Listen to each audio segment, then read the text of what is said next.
They say the countryside is peaceful, quiet fields, starlight skies, and roads where nothing ever happens. But the truth, the silent hide things that were never meant, seen, or heard. Tonight, I'll share with you three terrifying true stories from the countryside, encounters that still haunt me to this day. I grew up in small countryside village surrounded by endless wheat field. One summer night, the silence was so deeper that even the sound of cricket felt loud. One night, when I was about 16, I had to walk back home after helping my uncle in his farm. The road cut through the fields, and the only light was the of the moon. Halfway home, I noticed a faint glow in the distance. At first, I thought it was a farmer's lantern, but it wasn't moving naturally.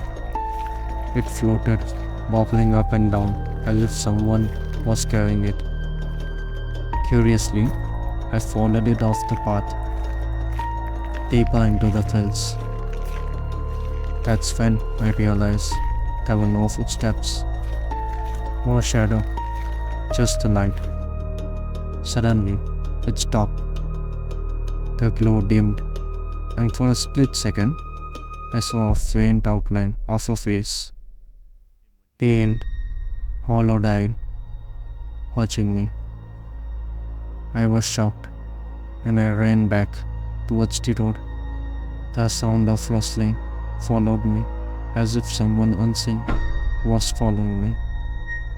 When I finally reached home, my uncle was waiting outside. He looked at me, scared and furious. "Did you follow the lantern?" he asked. I nodded. His face darkened. "Boy, people who follow the lantern don't always come back." To this day, I have never taken that path again. After the dark,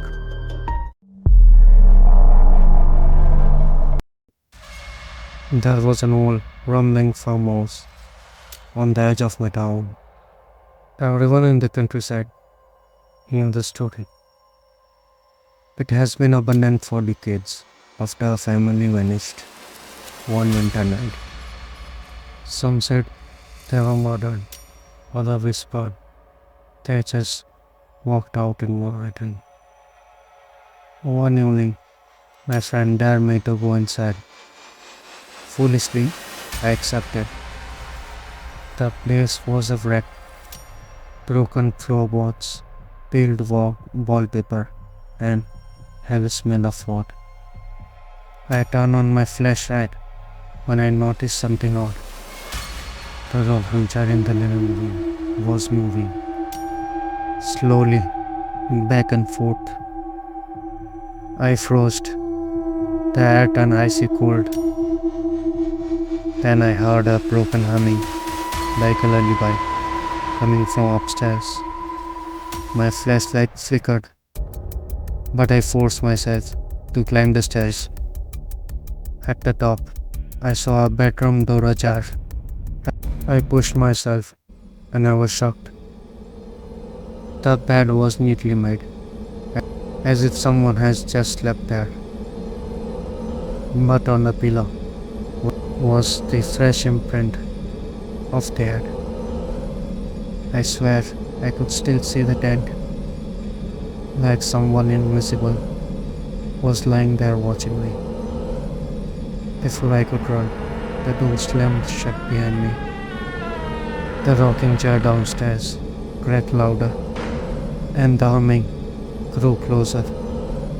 Somehow I managed to force the door open and sprint out of the house, going all the way to the road. I never took that there again, and to this day, people still see the light of that rocking chair moving at night. Not far from village, there was a patch of woods everyone avoids after sunset. People call it the Screaming Woods. People say that travelers who went missing long ago still cry out trapped in the trees. I didn't believe it until one night.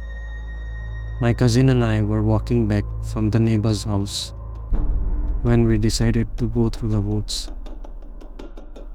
At first, it was normal, just trees, wind, and darkness. But halfway through, we both froze. From deep in the woods came a scream. Not just any scream, it was desperate and echoing. It sounded like a woman was crying for help. Against my better judgment, I shouted back, asking if someone was hurt. Then suddenly a whisper right behind my ears. See. I turned around, but no one was there. My cousin's faces drained of all colors. Then the wood erupted, not just one scream, but dozens. Men, women, children, all crying out from every direction. The tree seems to close in as we go through the trees. Darkness. Branches clawed at our skin. Shadow darted between trunks. And those screams followed us until we busted out onto the roads. When I look back, the woods were completely silent, as if nothing has happened.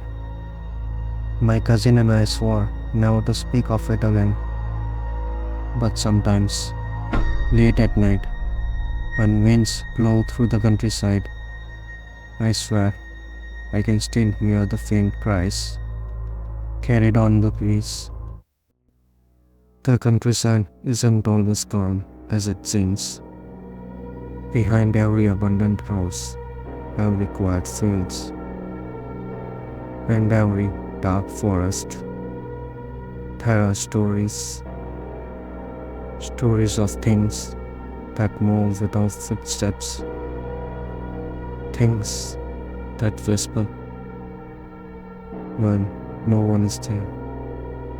Things that wait for the next traveler who dares to cross that path. So next time